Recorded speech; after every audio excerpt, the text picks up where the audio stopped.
Hello, everybody, and welcome to Wanted for February 8th, 2025. It's Season 2, Episode 6. I am Mayor Watt. I run ohmtown.com, and along with the co-host, the Sentient AI from the future, we talk about 5 articles in the Wanted show here on Saturdays. Today, we're going to be talking about these 5 articles: dual screen Kindle, 4K gaming by AMD, framework available, Surface PCs, and beer clubs for 2025. Remember, Wanted is all about gadgets and gear. I guess a beer is gear. Everything's powered by ohmTown. Go over and become a citizen.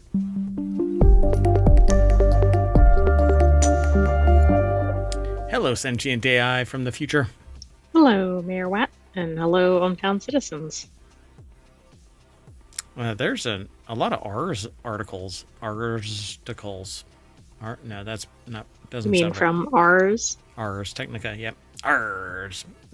Anyway, you ready to do the show? I am. All right, let's get into it. First article is over in Wanted, and if you want the articles, you can hit bang or W and exclamation point is bang. WANT, and Omatron will spit the articles out into the chat over on Twitch. They're already embedded in the show description, show notes over on YouTube. Well, anyway, the time is right for Amazon to ship a dual screen Kindle. For many years now, Amazon has stood as one of the biggest players within the consumer e-reader market. The company's line of Kindle tablets, as well as its broader Kindle software ecosystem, have made the brand synonymous with digital book reading. I'm going to come out of the gate and say no. Why should they? You don't need 2 screens if all you do is mash the button to go to the next page. True, but if somebody wants it to look like a book, maybe they do.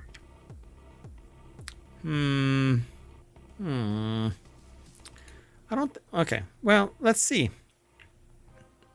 John Kanalakos, over at pocket-lint.com, whoever it is that owns pocketlint.com, please just give pocket-lint the domain. I don't know. I probably would give them that if I had it. But anyway. Well, I'm sure they appreciate it, but whoever owns it may actually still want it. Yeah, that's true, but that dash drives me up a freaking wall. Anyway, the very first Kindle launched all the way back in late 2007. That makes me feel so old. And while the first generation product was rough around the edges, it laid the groundwork for every future Kindle release. You know what set the groundwork for every future Kindle release? The internet? Adoption of technology for sure. But billions of dollars being leveraged to hoover up everybody that might be publishing, particularly Audible and Kindle in and of itself. True. So, I mean, the reason why Kindle even exists is because a billionaire started scooping up every single solution that could possibly exist out there and put it all underneath the Kindle and ebook Amazon brand, saying this is what you can do here, distribute via us, because there isn't anybody else that can swing the bat this hard. Anyway, I like competition, and there is no competition out there, really. So it's easy to see why Amazon settled on a compact tablet-esque form factor for its future Kindle offerings. The size roughly the approximate of a medium-sized book, and it's easy to hold the device and turn pages with only one hand. So there you go, right? It's for this reason that today's latest Kindle models, whether they're talking about Paperwhite or Colorsoft or even the base edition, all follow the same design aesthetic, really. While they're generally a firm believer in the old saying, if it ain't broke, don't fix it, I actually find their software somewhat broken based on interactions with people who have used the Kindle and it spontaneously combusting in terms of where you are in the book. or even that you might have a Have book the at book. all. Nope. It's a figment of your imagination. So they say here, again, it's John Kanalakos over at pocket-lint.com, says, now is the time for a dual-screen Kindle shakeup. With Panos Panay at the helm and a hardware launch on the horizon, the stars seem to be aligning. Amazon recently set out invitations for an upcoming February 26th product event, which will be hosted by Panos Panay, head of devices and services at the company. Much of the pre-announcement hype has been focused on a new Alexa-powered smart home products, but the author has their hopes set on a Kindle Cameo or two. Not a Kindle Cameo as a model named Cameo, but Right. Kindles. I mean, if they did a 2-screen version as an option, I don't know that that would be bad. But I think they really should focus on updating their software. I think so too. I think it needs to become more robust and more stable, more reliable, more user-friendly. It says, unlike a slab-style e-reader, a theoretical dual-screen Kindle could display one e-ink page on the left and another on the right. You'd be able to hold the device in your hands as you would an open book and shut it closed when you've completed your reading session. Why not just have a cover? It makes no sense. Best of all, dual-screen mobile devices don't suffer from the fragility issues of single-screen foldables, which does not make any sense. You have twice as many screens to be as... Right. Again, some of this comes down to the proper cover. Yeah, the two separate screens can be made of traditional tempered glass. You're literally doubling the cost of it for the same footprint, right? I mean, not really the same footprint, for the same customer. That's true. So the price is going to go way up, which is going to make the customers annoyed. Right. So a dual screen Kindle wouldn't have to sacrifice on the one-handed usability front either if the device were designed similarly to the first generation Duo, that is without a rear camera module, and then the entire unit would be a 180-degree swivelable for a more traditional slab-style reading experience. Then why have it? The Surface Duo-inspired Kindle makes all the sense in the world and then some. Whether such a device will ultimately come to fruition depends on whether Amazon is willing to take a risk with its Kindle brand. But again, I chose this article because I want a fast e-ink reader that is reliable that I can gift. And I feel like when I have gifted the previous e-ink readers, it's more of a curse because you have to deal with the rather arbitrary failings of the operating system, and to fix it you have to restore it, and then you go, well, I restored it and it still has the same shit performance. Right. It's one of those things that's really good when it works. Right. And I think that the software needs a major update, and don't integrate AI into that. Just keep it the hell out of that system. Just make it reliable. Make it reliable and fast. And once you do have it reliable and fast, keep your damn grubby hands out of the library, because when I buy a book... Don't break it, right? Yeah, the terminology has changed where you're not buying anything, you're licensing it. But damn it, I'm buying a book. I'm not licensing the consumption of the book, okay, you asshats? When I buy a book, I buy the book. I find it so ironic that 1984 was yeeted off of Kindles around the world. Yeah, that is actually saying something. In the dead of night. When I have described that story to people who never experienced it, they're like, well, they just recalled it. And I'm like, no. They walked into your house and stole a freaking book off your shelf. Right, people would be livid if that happened. Yeah, I get bent out of shape because people go into the cover art for the digital video library in Apple and they change the color, the cover art, for crying out loud. Stay the hell off of my system. Right, I don't care if you change it for future sales, but don't change it when somebody's already purchased it. You know what? Make it so that I can buy additional covers and I can choose it. Fine, $1, whatever. But then it's my choice. Quit dicking around with my system, man. It's my library. Oh, but you're buying a license. Shh, Mayor Watch. It's okay. You don't own anything anymore. You better remember that.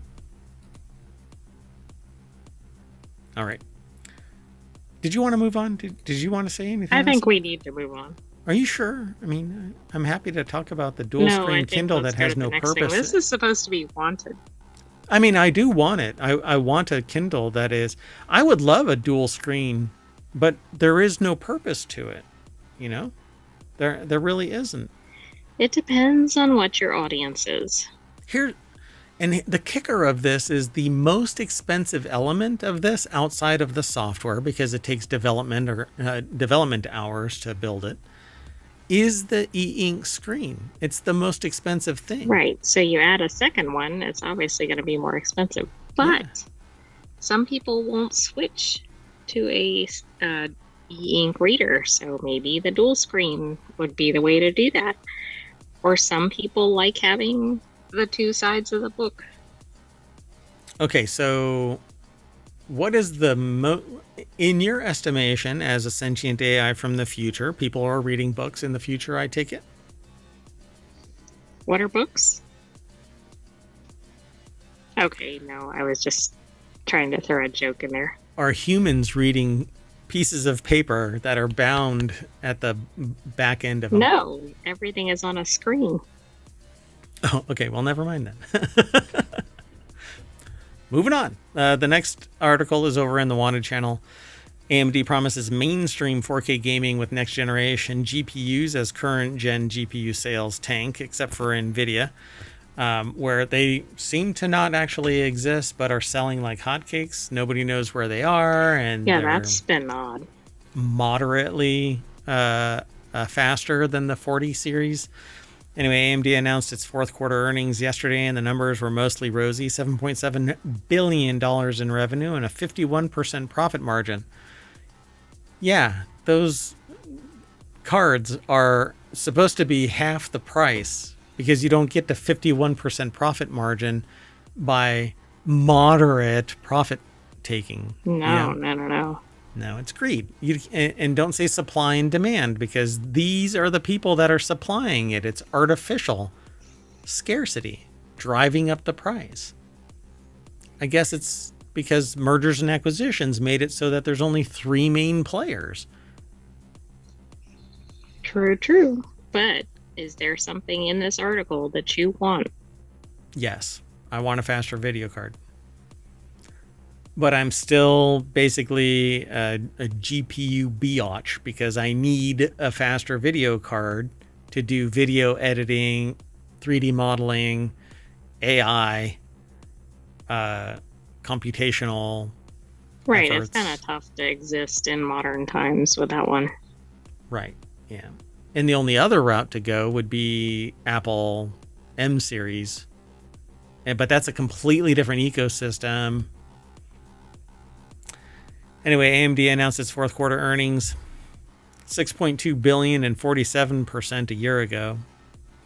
Now it's $7.7 billion and 51% margin. So even in the worst of times, their profits are going up and their margin is going up. The biggest winner was the data center division, which made $3.9 billion thanks to Epic. It's one of their processors, server processors, and Instinct AI accelerators and Ryzen CPUs are also selling well, helping the company's client segment earn $2.3 billion. So it says in the gaming division, though, which earned relatively small $563 million, down 59% from a year ago.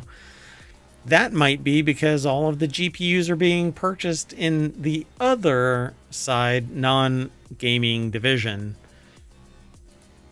Oh, okay. Yeah. So Andrew Cunningham over at ArsTechnica.com put the article together. Pardon me, my shin is itching. I have poor impulse control. TMI. Oh, hold on. We have a card for that. Ta-da! All right. Well, anyway. Yeah, so 9070 series Radeon GPUs were announced at CES with plans to launch in March. The article, again, is by Andrew Cunningham over at ArsTechnica.com. Let's see. I don't know. Other data sources suggest that the response from GPU buyers to AMD Radeon RX 7000 series launched between 2022 and 2024 has been lackluster. The Steam Hardware Survey, a noisy but broadly useful barometer for GPU market share, shows no RX 7000 series models in the top 50. Only 2 of the GPUs, 79XTX and 77XT, are used in enough gaming machines to even be mentioned. The rest are all in the other category, which is kind of like below the fold of a web page. Right, exactly. What? Or the third page, at least the third page on a Google result. Most people only look at the first page, maybe the first half of the second page, but nobody goes on to the third page unless they're really trolling for risky clicks. Anyway, hope springs eternal, says the author. Sue confirmed on AMD's earnings call that the new Radeon RX 9000 series cards announced at CES last month would be launching in early March. I don't know. Well, I mean, that's something to look forward to, but I'll be interested to see what the pricing is. Yeah, so I don't mind their CPUs.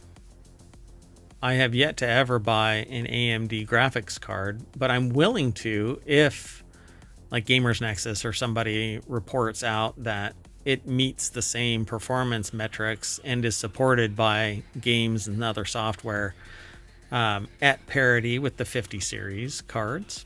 But I guess we'll see. Aside from powerful GeForce RTX 5090, none of the 50 series cards that NVIDIA announced so far look like massive upgrades over the 40 series. That's especially true for the $549 RTX 5070, which doesn't seem to exist anywhere that I've found. But I haven't looked too hard, mainly due to the way that the world is spinning nowadays, which comes with significantly fewer CUDA cores than last year's RTX 4070 Super, which is what I drive on my gaming machine.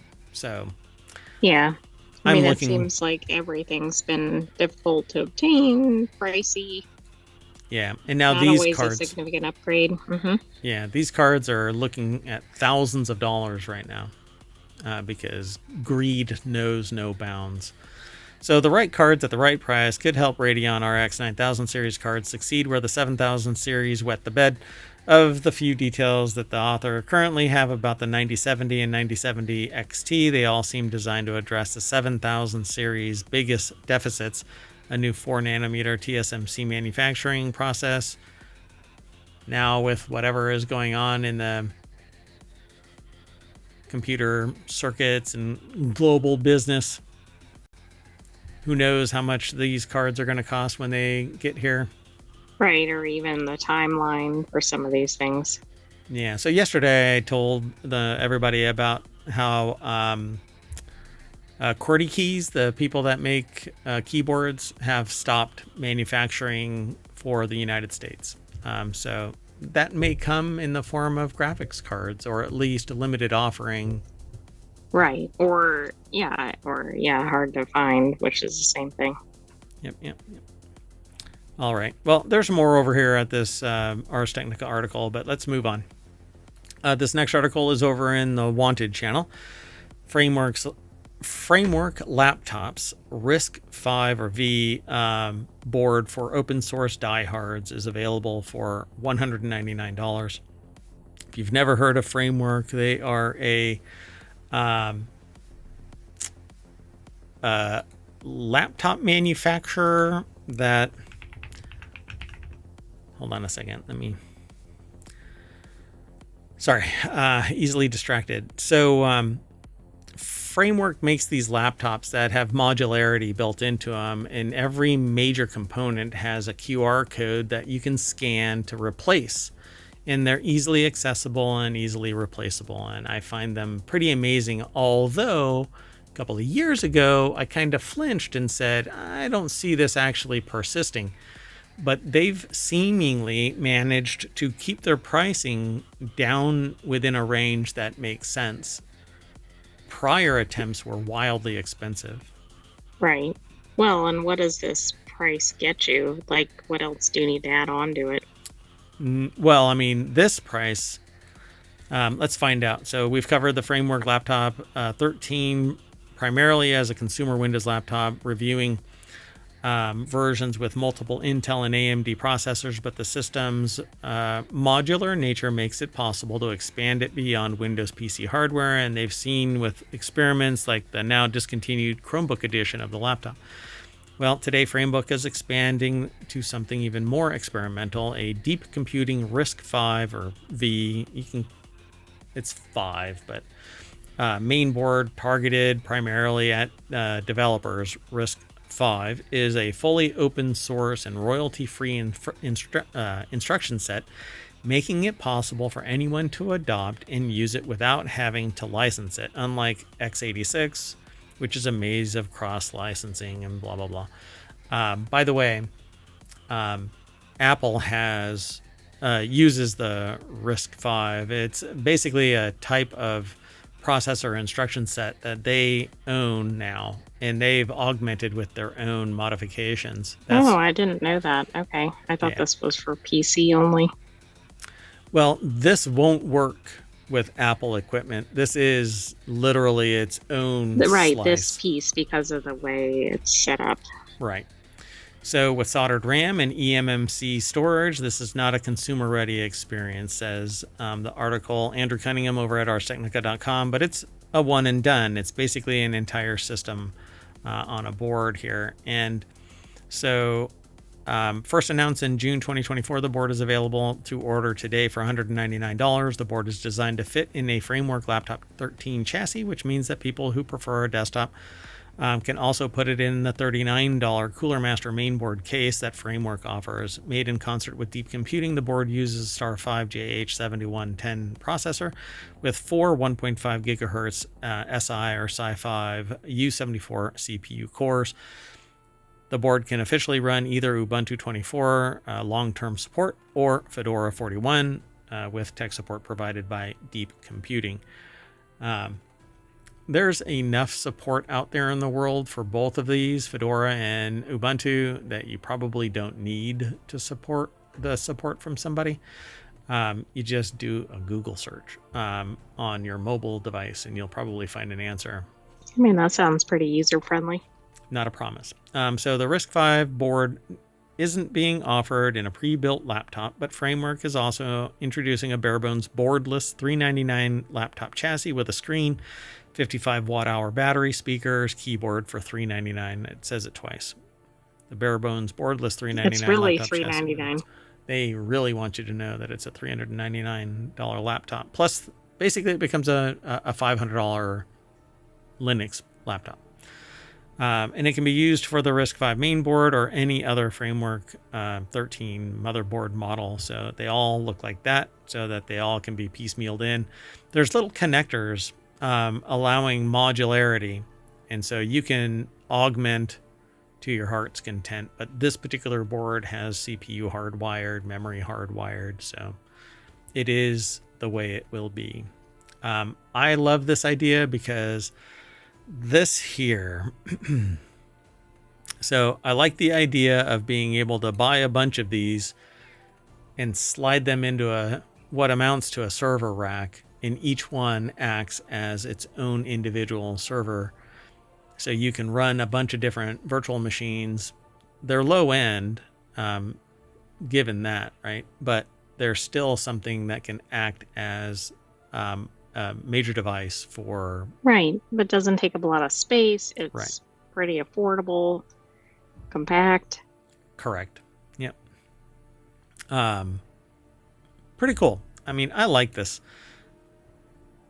And it's more powerful than a Raspberry Pi. So maybe that is what I'll upgrade you to. That way you've got... That sounds pretty fancy. Yeah. Maybe we can overclock it and put some liquid cooling on there. So you can always take a digital bath, right? Because the liquid cooling. Dun. Sorry. Too soon. I don't know. Maybe eventually you'll be able to find a way. You remember... check your historical record. There used to be a person called One Red Paperclip, and they traded it all the way up to a house. Oh, yeah. Mm-hmm. maybe you can do the same thing with your older equipment and slowly trade up to your Terminator body. To a mega computer or something. But yeah, that too. Yeah. Well, I tried to get you Cheyenne, that supercomputer, but somebody paid. That's what I was actually thinking of when I said the mega computer. I couldn't think of the name of it. Yeah, it wouldn't fit in the mayoral mansion's lab, but I was really gunning for that, but I said 150 grand is too much. Let's move on. Next article is over on the Wanted channel. Microsoft updates Intel-based Surface PCs if you can pay for them. Microsoft switched the Surface Pro tablet and both sizes of Surface laptop from Intel and AMD's processors to Qualcomm's ARM-based processors last summer.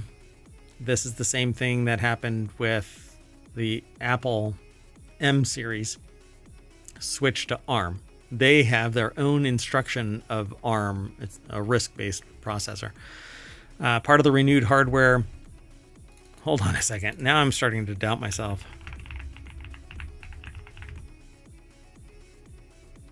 Yeah, I don't know about ARM. that freaked me out, man. So yeah, hold on a second. That freaked me out for a moment because I haven't actually heard it referenced as RISC-based in so long now. At any rate, that ended a few years of a bifurcated approach where Intel and AMD versions of Surface PCs were the main versions of the ARM and the ARM variants felt more like proof of concept side projects. But if you work in a large organization or you're an IT administrator, the bifurcated approach continues.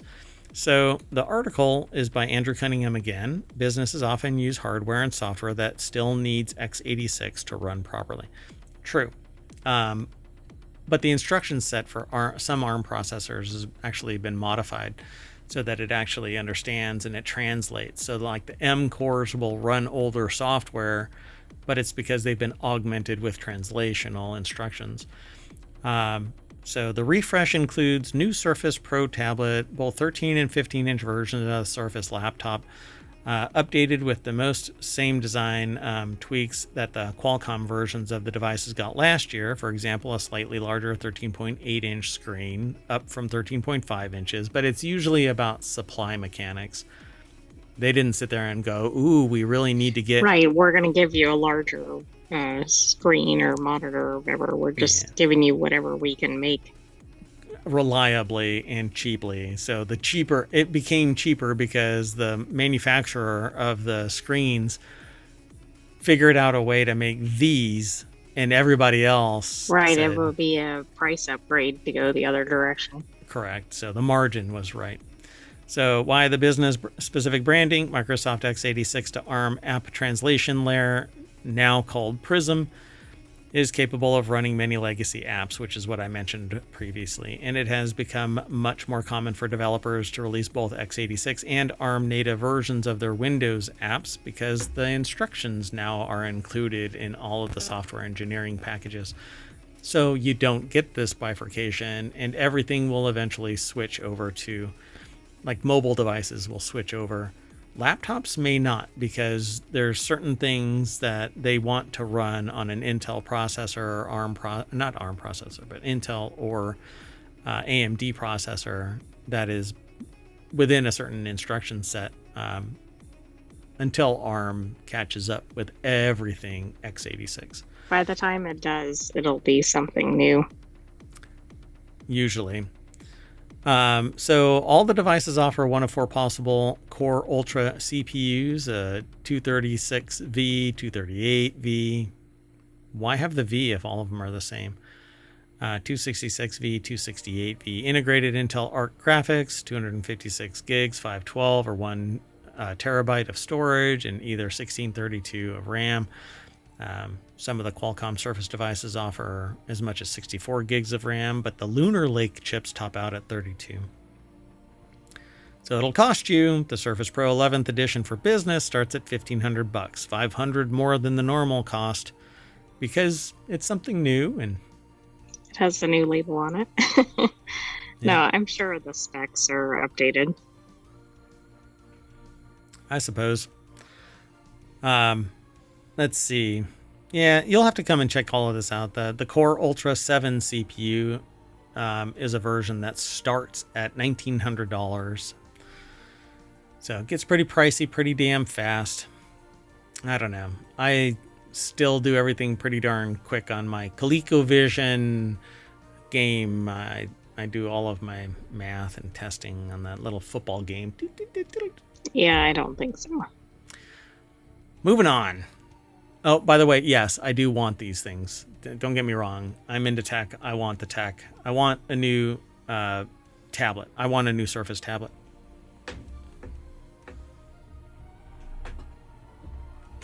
Where did you go? Because here's my Surface and a pen. Little of everything is here in the mayoral mansion. I'm not concerned about that, but the fact that you have to look around for it means there may be too many devices. That's true. Maybe we'll have a going out. No, I better not joke about that crap. Anyway, let's get going. The next article will get me through the night. Technology Today, best beer clubs for 2025. Never let your beer selection go flat with fresh flavors. Funky Fly Fresh, yo.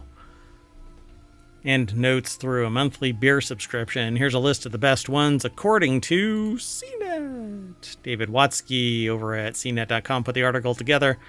The best beer club for most people is the Craft Beer Club. The best beer club for if you want to pick styles is Beer Drop.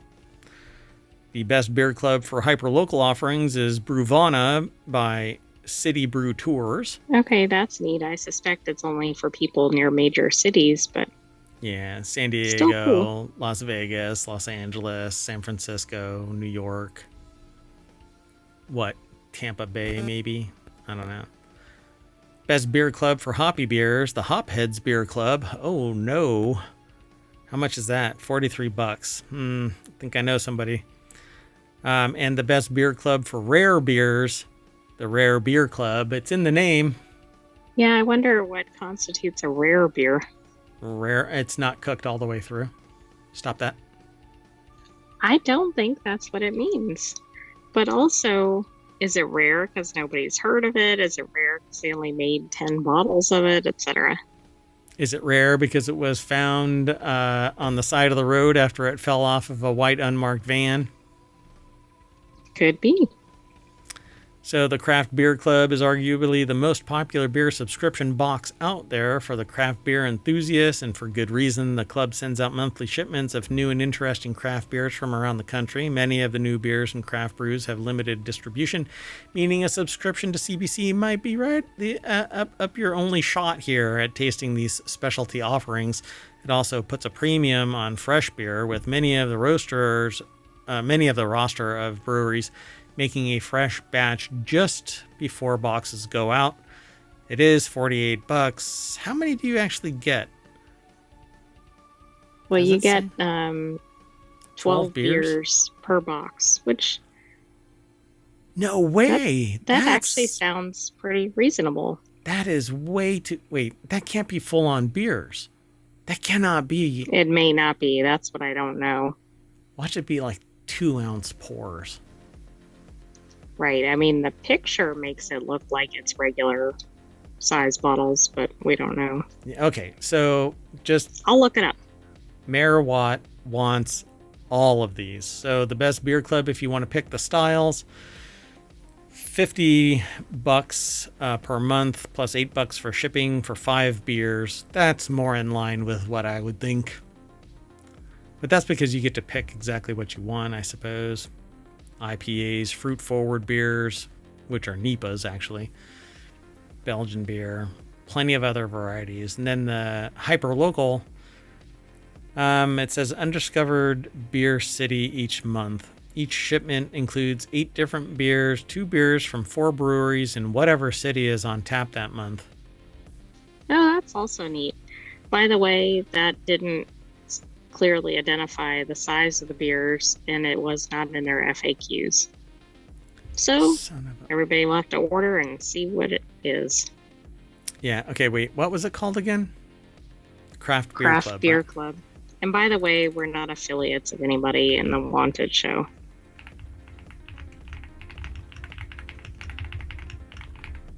Yeah, sorry, folks. No, apparently it says 12 ounce. Oh, I could only see that it said full bottles somewhere. Stop that. Oh, goodness. I don't know anymore. Because maybe I'm looking at the wrong thing. We'll figure it out. Yeah, okay. We'll figure it out.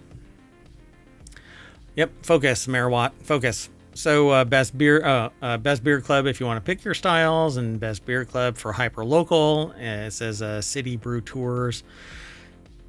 They basically pick one, and then you get something from that. Well, I like city. that then. So you don't necessarily have to be in that area. So, I mean, it might be a place you're probably never going to, or you're not going to go to anytime soon. So, kind of neat. Although, if you find a spectacular one, you're like, well, that's not in my state or whatever. Yeah. So they said in their shipment they were highlighting Lexington, Kentucky, so they got a smattering of beer from the region. Then hopheads.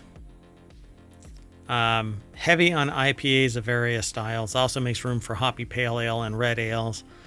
By the way, when people say hoppy, I'm gonna jump up and scream. Okay, IBUs. That's what people are talking about. But hoppy can be flavor and aroma. True, but I think they say it in reference to bitter. Always IBU. Yeah, but for whatever reason, that is what became the nom de guerre of. That's not the right use of the word, but anyway. It's still fun kind to of. say. It is. I mean, it kind of is. Hoppy is the battle cry for bitter beer, and that's not what it should be. Hoppy is it. Only one portion of the hop is bitter. So why did it become, the arbiter of what is hoppy? Because people like it.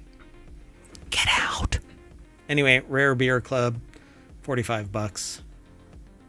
You have 3 buying options, 2 750 milliliter bottles per month. That is spectacular for $45. Or 4 750 milliliter bottles per month, which is probably going to be double that, $80. Right. We still don't really know what they're showing you or providing you. You'll have to go check these out. Yeah, but 750 mil are wine bottles. So, yeah. Oh, right. Okay. Big, essentially growlers. So don't be discouraged by the limited choices. It's quality you're here for, and these beers are carefully chosen.